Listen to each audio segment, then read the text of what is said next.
So I'm really excited about this topic because we're talking about something that everyone can relate to, and that's just the taste of our drinking water. And so everyone knows that when you go to a new city, or maybe even you go over to one of your friends' houses or whatever it is, the first thing that you recognize maybe is like a change in the taste of the tap water. And so I would say that one of the number one questions that our support team gets at Hydroviv is, why does my water taste a certain way and how do I fix it? So we're going to go through the 5 reasons or the 5 problems with tap water that make your water taste bad. So, and I also want to say a little caveat here that just because your water tastes really, really good doesn't necessarily mean that it doesn't have its own share of problems. So, most of the contaminants that we talk about on our channel, like PFAS and lead, they don't have any sort of taste or smell. But the ones that are really pungent, like the chlorine and the sulfur, those like really recognizable smells and tastes, actually really aren't as toxic or bad as the ones that you can't taste or smell. Nonetheless, they can be super annoying, and you don't want to be drinking water that smells and tastes like a pool, and that's totally understandable. So we're going to start with chlorine. I think it's probably the most common. A little bit of debate around that because a lot of municipalities are switching to a different disinfectant. But about 80% of water utilities, and this is kind of, the data is changing because more people are switching to a different disinfectant, but about 80% of municipalities use chlorine to disinfect their drinking water. And so when I say disinfect, I'm just talking about killing off bacteria and other things in the water that could be living. So this isn't the heavy metals or, the byproducts from industrial runoff. Like, this is just the, E. coli and things of that nature in the water. And so chlorine will kill off the bacteria, making it biologically safe for you to consume. And so this is kind of a major difference between the United States and some more other developing countries because, having biologically safe drinking water is certainly important, in its privilege in a way to have biologically safe drinking water. So that kind of sets us apart from other countries, is that we have biologically safe drinking water, and so our water isn't causing the same diseases that we see in developing countries. But that being said, it's super pungent, and it's just nobody really likes to drink water that tastes and smells like a pool, and we all know exactly what I'm talking about. And so the taste and smell of the chlorine in your drinking water can actually change over the course of a year. And this is because during the springtime, a lot of municipalities will increase the amount of chlorine to combat higher levels of biological contaminants that kind of occur as things warm up.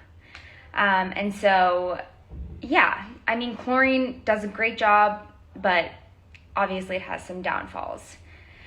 And so lumping in with chlorine is another disinfectant called chloramine. And chloramine is chlorine and ammonia together. So it was used as an alternative because it's a little bit less volatile, and that means that it stays in the water and before dispersing out a little bit longer.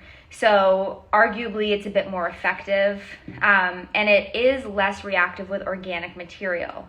And so one thing to mention about chlorine and chloramine is that when they come in contact with organic material that's in water, they can create this thing called disinfection byproducts. And these are really, really nasty contaminants that are known to cause cancer and other health problems.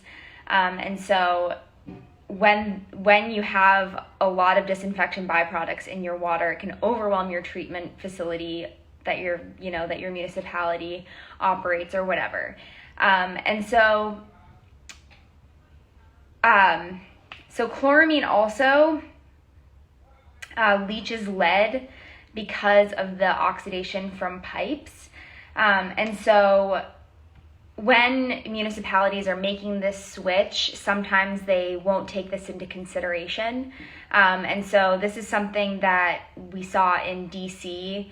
So these are all just kind of things that we want to consider when we're talking about the disinfectants that we're using, because of course they work to make your water biologically safe, but there are some things that municipalities and treatment facilities have to also consider. And so one of the other totally recognizable tastes and smells in drinking water is sulfur. So it's that like rotten egg smell.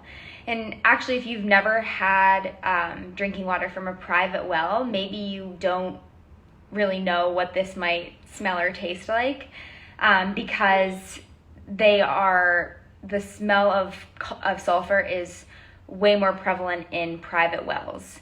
And, just because of the groundwater or whatever it is.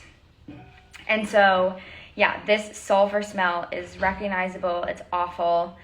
But it is safe to consume at, the levels that are prevalent in the United States. And so the final contaminant or lack thereof thing that's in water that I wanted to talk about is mineral content or lack thereof. So minerals actually make your drinking water taste better. They are responsible for that like crisp, refreshing taste that water has. And so, too much mineral content can of course give you hard water, which can leave that like chalky residue on your faucets and other like stainless steel appliances. But mineral content is actually important for your health as well. So like salts and calcium and the minerals that we require just to really sustain ourselves. So when you don't have minerals, you can actually get this like really stale tasting water. And it just kind of tastes pretty flat. So certain reverse osmosis filters remove mineral content altogether. And so we actually have customers that write in and say, my water isn't really tasting great. I have an RO filter. What can I do?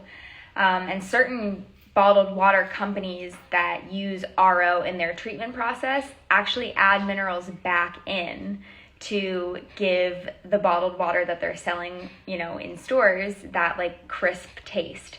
So just kind of interesting how these different attributes in water can make it taste and smell different, either depending on where you live, depending on the disinfectant that your municipality uses, and then honestly depending on the type of filter that you're using. So again, just a little caveat, Hydroviv filters don't impact mineral content whatsoever. So you won't need to add any back into your filtered water.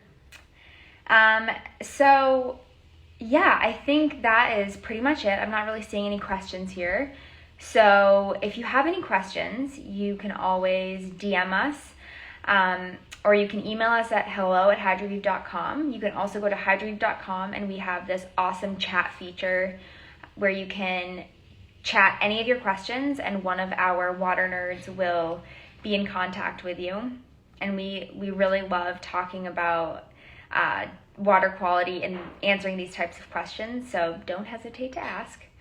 And yeah, we will be back next week, next Wednesday. So I hope everyone learned something. Oh, and we also have a blog article. So if you go to our website and you type in chlorine, it'll be one of the first blogs that pops up. So if you want a little bit more of a detailed look into the different attributes that I listed today, or if you have any more questions, you can always reference that blog. So thank you so much and have a good rest of your day. Bye.